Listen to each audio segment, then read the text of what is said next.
villain of the week is rain. It has to be rain, right? Like you got Red Sox Yankees on opening day that was supposed to kick us off. Get postponed. What are we doing here on opening day? Regardless, today's opening day. Happy freaking opening day, Peter Apple. Whoop. I'm not going to let my own pain of my Yankees after a lockout going through all of this, Dick Monfort and the Rockies and their pains for the lockout. But I'm not going to take that on this podcast because this is not a Yankees Red Sox podcast. But yes, I am not particularly happy that on opening day, 1:05 Eastern, Yankees Red Sox, a recap of the wild card game is now postponed to Friday. But we have plenty of more games to talk about, and I am just so excited.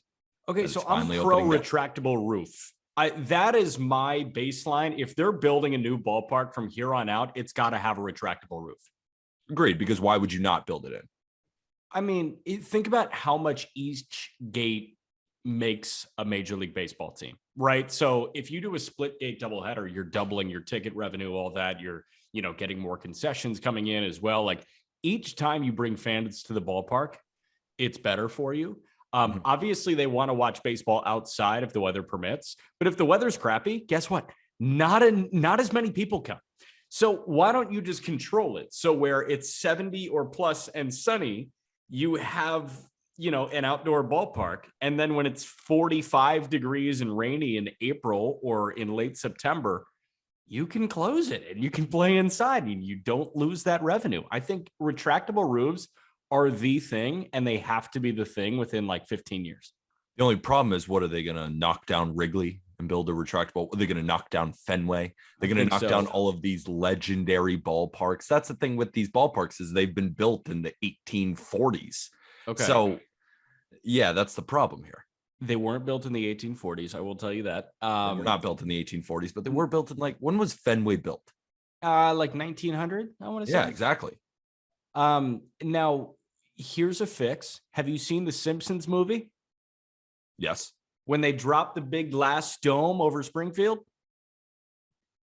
We're getting into ridiculous type conversations, and we got to break down Brewers Cubs. Yeah, we got to do an opening day preview. We're also going to talk about J. Ram's extension that he signed yesterday morning. J. Ram is a Cleveland Guardian for the next however many years. Interesting. Okay. But first and foremost, MLB The Show came out, and we were just talking about it before we started recording. Like, neither of us are really sit down and hammer out video games, but we both play them. Like, I just got MLB The Show. I will play it a couple of times this week, but I think my version of playing it and the normal person's version of playing it are very different. I don't really play the games. I just do franchise drafts and trades. Like, does that make me super weird, or does that make me a degenerate worthy of hosting a podcast? I think it's the latter.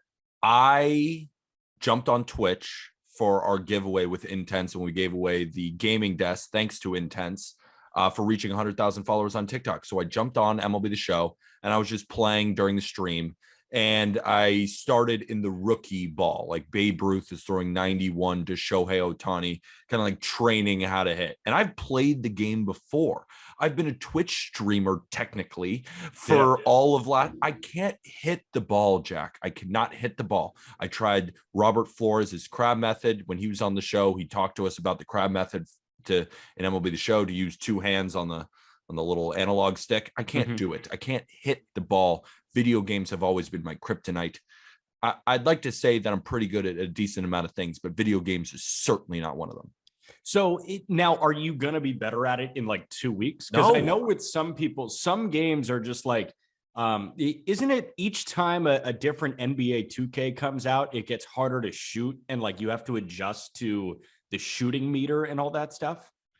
It's not the same as MLB. It feels like the same sort of hitting. It's just impossible to hit. Like Bob Feller is throwing 104. Edward Cabrera has a 100-mile-an-hour sinker. They make the pitching just too good. It's too good. I'm not good enough at the game, and it makes me upset. Okay, so that's why I do the different hitting, where you don't move the zone. You hit X, and if that's you time it up, I don't know what it's called. Yeah, that's just the bottom of the barrel. Hey, you just got the game. And now you're pressing X to hit. You got to press up and down to hit. Or I don't even remember. I don't care. I hate video games. Regardless, like MLB The Show 22 is out, and I'm sure it's sick. I'm probably just going to sit there and do trades a lot and then shut it off and go do something else. Jose Ramirez just got extended. A lot of guaranteed money, full no trade clause. He's a Cleveland Guardian for the foreseeable future, around $25 million a year after his deal is up. He could have gotten more money. I don't necessarily know that he wanted to leave. I think a lot of people were just assuming that, like, oh, it's Cleveland, you want to leave. I think J-Ram really likes being in that organization. I think he likes that they are constantly contenders, even when they have next to no offensive talent. If he's the only good hitter, they're still in the conversation because of how they develop pitchers. So I think he's really happy as a Cleveland Guardian. And honestly, that kind of took me by surprise. Did it take you by surprise? Took me completely by surprise. Think about it. You say they're constantly close to contending. I would say not really. I mean, they're always in the hunt-ish, and they've had some success over recent years. But for example, like they're not, when we reviewed the AL Central, what did we have them as? Possibly a second place team, but more than likely third or fourth. Yeah. And the White Sox are not going to get any worse. And the Tigers are trending up and the Twins are trending up. So, and the Guardians don't have this history of spending a ton of money either. So when I looked at it, I thought, all right, Jose Ramirez didn't get as much as he deserves. And it's with a team that over the next 5 years, how many times are they going to be in the playoffs over the next 5 years? It puzzled me, but it also made me happy for Jose Ramirez. The fact that he finally got the extension, that at least more money, he deserves more money, but at least he got the extension that he deserves. Okay, so let me give you the records of the Cleveland Guardians / Cleveland Indians while Terry Francona has been the manager. That's since 2013. So we're looking at the last 9 years of Indians and Guardians baseball, right? 2013, they were 92-70. Then they were 85-77. That's 8 games over 500. 81-80. Okay, a bit of a downtick. 2016, they are a pitch away from winning the World Series in Game 7. They were 94-67. They won 102 games in 2017. 2018, they were 20 games over 500. 2019, they were 93-69. 2020, they were 35-25. And then 2021, they were 80-82. So I think mediocrity for them is not necessarily the name of the game. It was the name of the game for them in 2021 because the reigning Cy Young Award winner was hurt the entire year and they had zero offensive talent. This team, more often than not, has been Tampa Bay Junior. They do a lot with what they have. And I think he knows that he's going to constantly be in at least the contention conversation. They might not always be in contention. Yeah. Like they might be 81-81 this year. Hell, they might be 78-84. Does that math check out? I think it does. 162, yes. Yeah, 78-84. Like that's what they might do this year. But you have a feeling that next year they might be better. And with how many guys they have coming through the system right now that are close, Roquillo, Valera, Espino, Lavastita's up there now. Like they've got so many guys coming up. I think he's really excited to be a Cleveland Guardian and win a lot of games throughout the duration of this contract. I think you're right. I'm going to take back my point. I think you're right. Then the Guardians have been just much better than I thought they've been. I know they've always been successful, but when you go through the rosters, they've really had a lot of success. And that's a lot thanks to Tino Francona, one of the best managers in the 21st century. Quite honestly, he might be the best manager in the 21st century. You know, with his time with the Red Sox, that championship there, then he goes over to the Guardians and he takes a team that doesn't really spend and consistently makes them a contender. The Guardians are really just 2 bats away from contending with the White Sox because they have the pitching, they have the bullpen. It's just, you look at 5 through 9 in their lineup and nobody excites you. Bobby Bradley is the first baseman. Yeah. That's the problem. They have the farm and they have the depth to go deal for big leaguers. I feel like when they're ready, they're going to go do it. Why is it when they're ready? Be ready now. But like, don't you want Valera up? I think if I'm going to be a conservative general manager and know that I have to make every decision be the right decision, I want to wait to maximize the window. You know what I mean? Like if you go get a guy for a year and Valera doesn't come up this year, then you just, wasted a trade. You just wasted a couple of prospects. So if you let your prospects develop in an organization that is so well known for developing prospects successfully, if you feel like your window to compete starts in 2023, go trade this coming offseason. Yeah. Not a bad point at all, Mr. McMullen. And you convinced me. Not a bad point at all. I didn't realize, from 2016 to 2019, their win totals were 94, 102, 91, 93. And then in 2020, they were 10 games over 500 in a 60-game regular season. I guess I didn't realize that they had that much success in 2020. I thought they've been bad now for last year and the year before, but they were good last year. Shane Bieber, or not last year, 2020. Shane Bieber won the Cy Young, and then he got hurt, and they had a down year, but they didn't bottom out. So I'm with you. I'm excited for Jose Ramirez. I'm excited for the Guardians moving forward. It was a good contract. He deserved more, but at least he got a ton of money, and he'll be totally financially set for life. And Plesac was hurt last year, and Cal Quantrill didn't come on till the back half, and Tristan McKenzie was hot and cold. James running out a front four of Bieber, Quantrill, Plesac, and McKenzie. McKenzie's going to start in the bullpen, but you've got Savali, who's great. Dude, they might be really good. They just got to figure out a way to hit. They will figure out a way to hit tomorrow, hopefully, against Zach Greinke. That's at 4:10.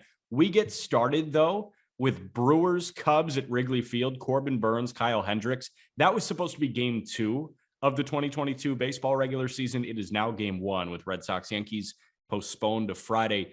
Burnes and Hendricks, one of those pitchers is objectively better than the other pitcher. One of them is objectively better than the other. Corbin Burnes is that pitcher that's much better than Kyle Hendricks. Corbin Burnes won the Cy Young last year, had a FIP under 2.0. He had a 2.43 ERA. He is gunning again for his second consecutive Cy Young award, and he's going to face these Cubs. But this seems like a very lopsided matchup. Kyle Hendricks has a weird thing with the Brewers. He's always been pretty good against the Brewers, and especially against this current roster. And I know that you're going to talk about, well, what type of Kyle Hendricks are we going to get? And that's the question. But to the numbers, he's pitched against them in 253 plate appearances against this current roster, pitched to a 3.23 FIP and a 2.38 batting average against. This game could be closer than people think, but it's Corbin Burnes and the Brewers. Yeah, Hendricks is so Hendricks was good. Hendricks is not good anymore. That's the big problem there. And a guy that loved Kyle Hendricks is sitting right here. I loved him. I still love him. I still love watching him pitch, because when Hendricks is on and when he's not surrendering the big ball, he's so enjoyable to watch, because you watch it and it's like, how does he get so much soft contact? Magician. He's a magician. He's surgical. But Hendricks was not surgical last year. And I want to say it was opening day 2020 when Hendricks threw a complete game shutout against Milwaukee. That version of Kyle Hendricks, I would say, let's go. This is going to be a great game. But this version, he is hard hit palooza.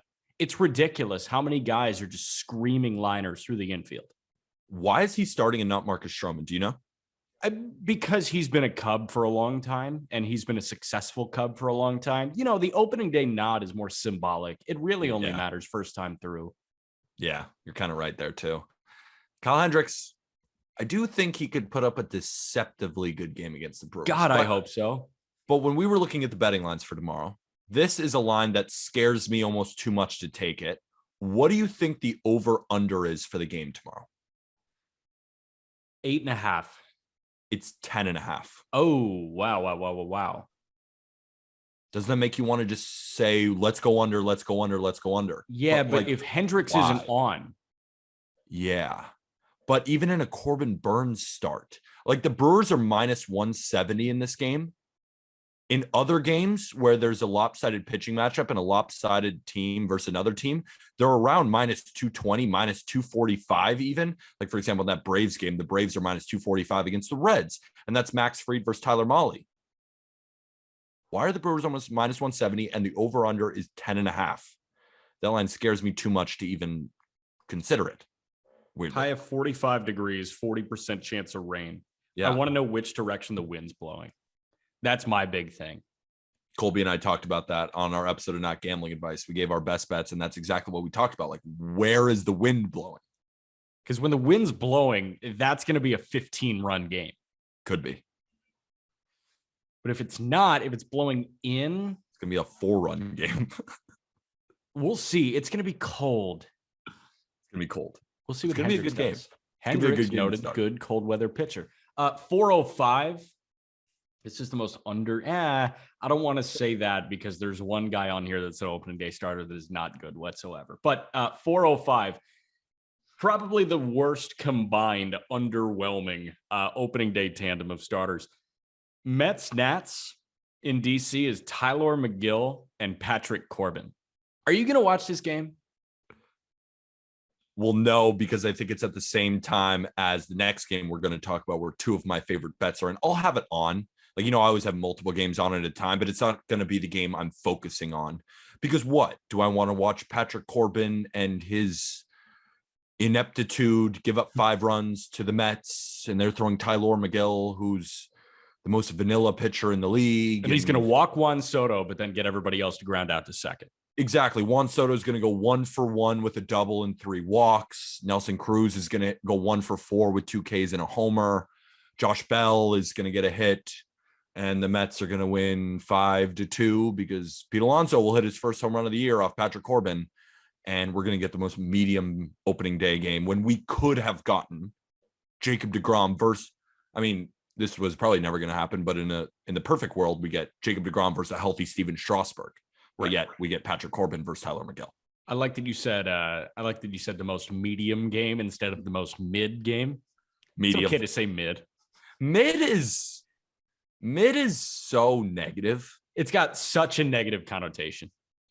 Mid almost seems like bad because it's not bad. It's medium. It's like a baseball game. Yeah. Okay. So are we redefining mid for the cool kids out there? Because mid, if you talk to anybody that like grew up where mid actually meant the middle, it's like, oh yeah, that's a mid game. But now for these baby boomers here, it's like I don't like the word mid, but we do TikTok now. We gotta be up with the current lingo. We're only 24 years old. We're still young pups. That game, that first pitch is at 4:05. So you've got Brewers Cubs still going on from 2:20. So I'm going to be watching Brewers Cubs absolutely until 4:10 when I get Shane Bieber and Zach Greinke at Kauffman Stadium for Guardians Royals. God, this one's going to be good. And this is the game where I have my 2 favorite bets of the day. And I'll tell you, I want to run them by you because I want to see what you think because these are going to be the bets that we release tomorrow. Guardians money line, -115. Shane Bieber over the Royals. Yeah. We think they can beat them. Yeah, absolutely. That's fair. -115, absolutely. I don't think Zach Greinke's that good anymore. I think this is fun that he's back in a Royals uniform, but I don't think he's that good anymore. But let me tell you this. We have the under 9 runs in the full game. Under 9 runs. You got Bieber against the Royals lineup. He's been great against them. And it's Shane Bieber, who has already looked great in spring training. But then you have Zach Greinke. And if Zach Greinke is going to give you one good start this year, it's going to be on opening day, and it's going to be at home against the Guardians in his first start. Remember, back in Kansas City, he won a Cy Young for Kansas City Royals. Now it's opening day back home. And if you can believe it, I'm going to bring some numbers in. He has a 3.08 FIP against this current Cleveland Guardians roster with a 200 batting average against. So he's had success against the Guardians before. He's home in Kansas City. I think he puts up a decent start, and then Shane Bieber is going to shove. But the Guardians win and it goes under. What do you think? Split Scott is so back. Let's so go. The return of Split Scott. I think it goes under because I think that the Guardians offense is atrocious outside of Jose Ramirez. So see, there you go. Even if Zach Greinke wasn't that good, I still think this game could go under. This screams 2-1. This screams 2-1 Guardians. 3-1, right? And you still have 4 runs to work with. It was 8 4 runs. Or it was 9. It was under 9 runs. So if it was 5-4, it would still push. You wouldn't win or lose. Oh yeah. What are we talking about here? Come on. It's not gambling advice. We're so fucking back, people. Next. So back. Let's go. 4:15, you've got Pirates Cardinals. The reason I reserved my average pitching, JT Brubaker and Adam Wainwright. Wainwright's fun, but like JT Brubaker. Wainwright's going to shove it up the Pirates' ass on opening day. It's going to be so great. And he's been otherworldly against the Pirates in his career as well. Brubaker has not been good against the Cardinals. I think this will be Cardinals in somewhat of a rout. Yeah. The Pirates offense, when fully healthy and when fully up in Pittsburgh instead of in Indianapolis, by the way, fun to see O'Neal Cruz. He struggled a little bit on AAA opening night, but that dude is bigger than life. I mean, he Shout is out a again. massive human. My boy Jack McMullen at 24 years old is the voice of the Indianapolis. No, man. No, man. I'm number 3 on the totem pole. Howard Kellman, the legend, is the voice. Just started year 46 last night. Howard Kellman, absolute legend. Working with Andrew Kappas, keeping his seat warm. It's going to be a fun year. You're too humble. I'm trying to make you the thing. Nah, man. But yeah, Brubaker's starting. That offense is intriguing when fully healthy and fully up. But Ke'Bryan Hayes is hurt.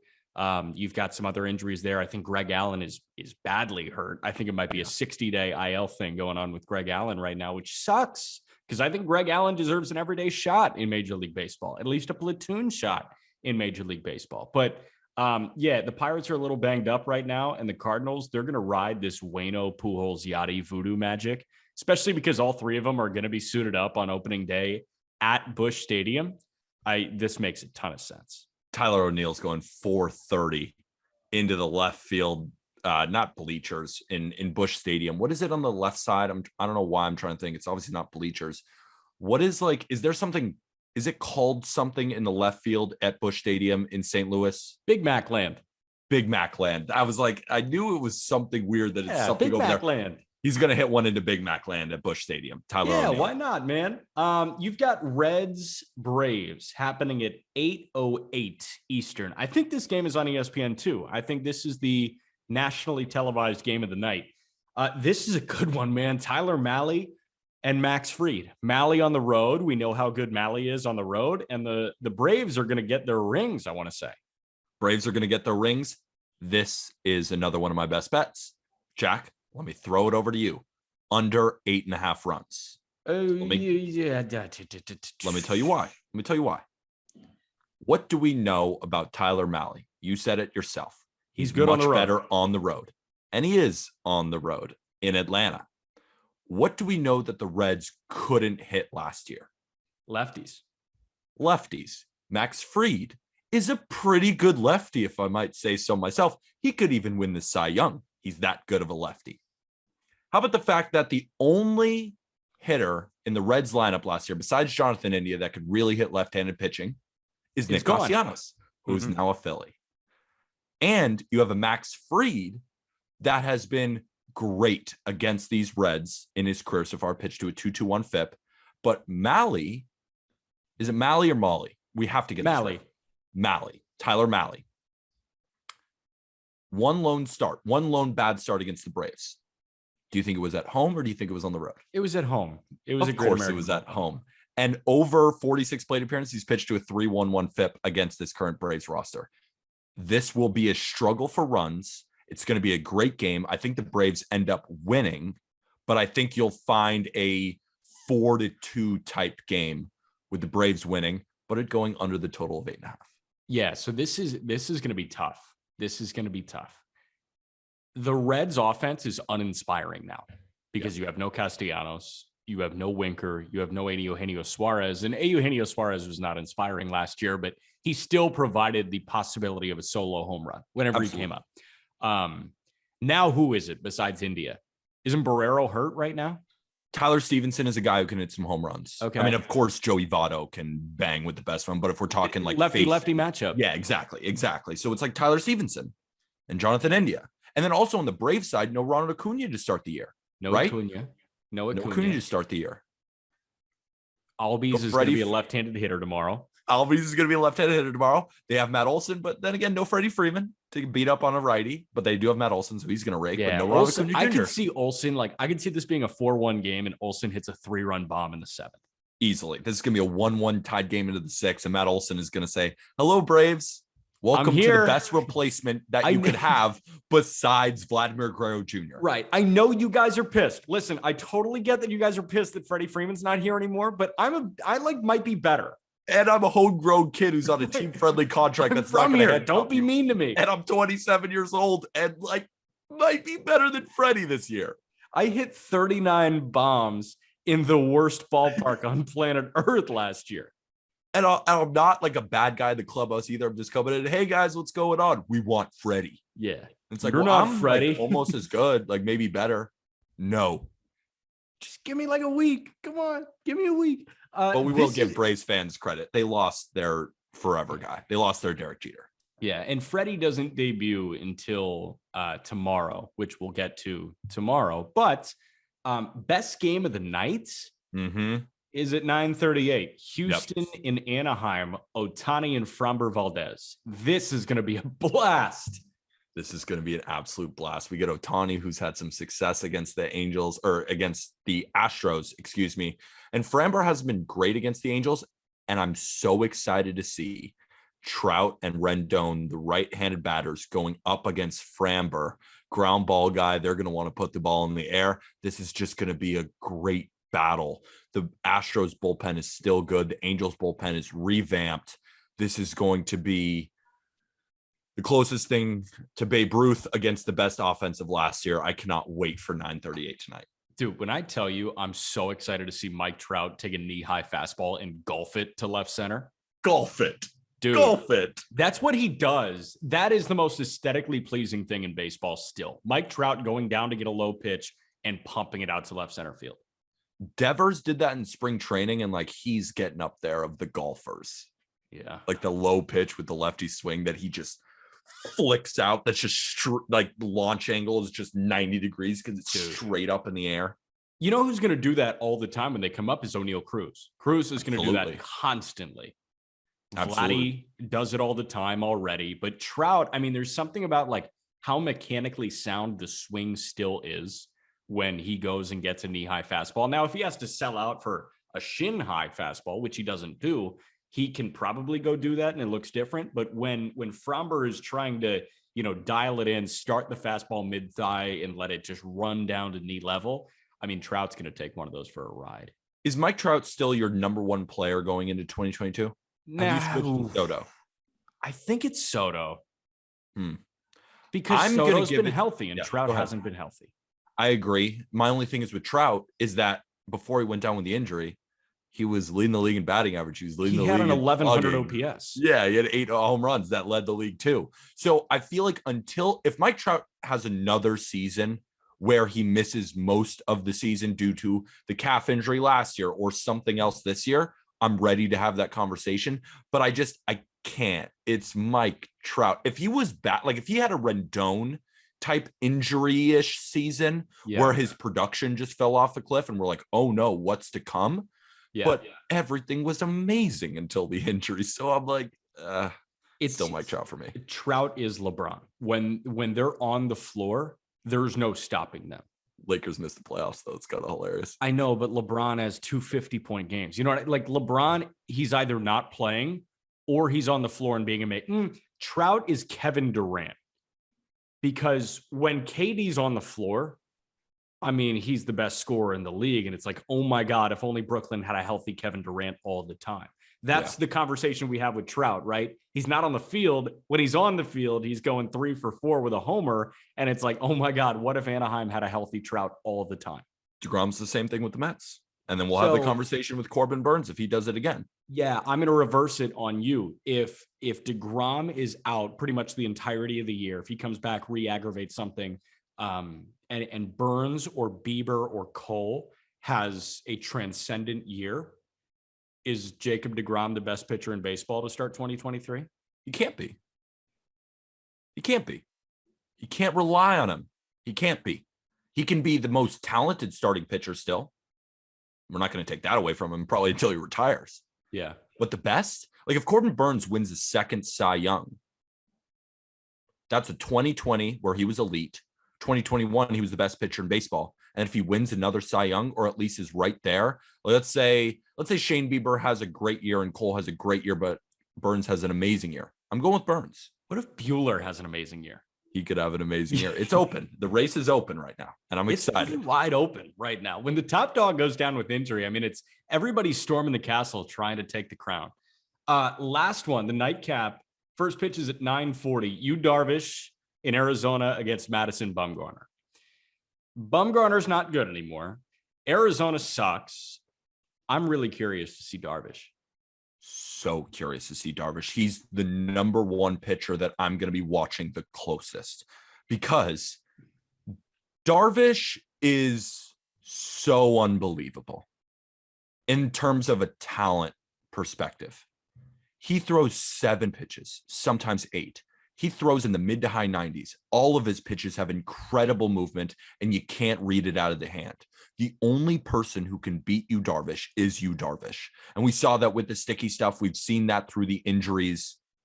When you, Darvish, is on, he's incredible. But when he's not on, he's borderline unpitchable. Very polarizing player. And we're going to watch him on opening day at 9:40 at night at Chase Field in Arizona. It's going to be fascinating, dude. I'm glued to the TV from the jump. Glued. 2:20. There's no rest. I'm watching Brewers Cubs. Then we're watching Reds Braves. Then we're watching, Reds Braves. We're going to mix in that Cardinals game. I'm going to be glued to Shane Bieber and the Royals. The only game I'm really probably not going to watch that closely is Mets Nationals. Seriously. Because I want to watch Wainwright. Seriously. That's kind of where I'm at too. And then you've got Friday. Like, we're not going to talk about Friday right now because we have tomorrow's episode to talk about Friday. Tomorrow. But I mean, it's a loaded slate. And you look at the pitching matchups with teams that are making their season debuts on Friday. Like, I'm looking at Giolito and Erod. I'm looking at Eovaldi and Cole bumped back a day to open up Friday. And then our nightcap is Minaya and Merrill Kelly. Blech. But the latest debut we have is 4:35, Sandy Alcantara and Logan Webb in San Francisco. Like, that's incredible. We're so lucky. And we had a 99-day lockout and all that. Listen, baseball's back. Like, and you have to wait 4 hours. I can do that. Fuck it. We're back. We're back. Baseball's back. Opening day is back. A hot dog is back. Hot dogs are so back. Popcorn is back. Sunflower seeds are back. Sodium, so back. Sodium couldn't be more back. Dirt on baseball field is so back. What else? I played in my softball league over the weekend. Our game got canceled due to rain, so we just did one of those things where you just like hit BP, and I hit a couple home runs. Smelling the grass. Home runs are back. Home runs are so back, and I'm one of them. I actually hit home runs before any of these guys did. Peter Apple's so back. Who's gonna? All right, so we have Brewers Cubs. Who's gonna hit the first home run of the year? I don't know if it's going to happen in Brewers Cubs. Actually, it's going to happen in Brewers Cubs. It's going to happen. We know who it is. We know who it is. You know Hunter who Renfroe? It is. No, we know who it is. You're not going to say Ian Happ. Of course I'm going to say Ian Happ. That was the name that was dropped in our Just Baseball group chat. It's always Ian Happ. Like, Ian Happ is the guy who's going to hit the first home run off Corbin Burns. Everyone's going to be like, whoa, the Cubs are ahead on the Brewers, and the Brewers are going to end up winning because Hendricks is going to blow it. But Ian Happ is going to hit the first home run of the year. What if it's Seiya Suzuki? That would be so fire. That'd be so sick. God, Just Baseball is back. Just Baseball is back, baby. Get your Just Baseball merch in the episode link description. I'm rocking my Just Baseball tee. If you checked out this episode, go check out Not Gambling Advice. I did my 3 best bets, 15-minute episode with Colby Olson. Also, go check out the call up. We're doing a bunch of prospect stuff. And of course, on justbaseball.com, we also started a chalkboard, which is kind of like a Discord service, except better. It's more geared towards the sports betting circle. Well, we're also going to be throwing our articles in there, just a lot more deeper baseball conversations. So the link to that is also in the episode description. We have everything humming for opening day, and baseball is back. Firing on all cylinders. And with that, thank you, everybody. And happy opening day.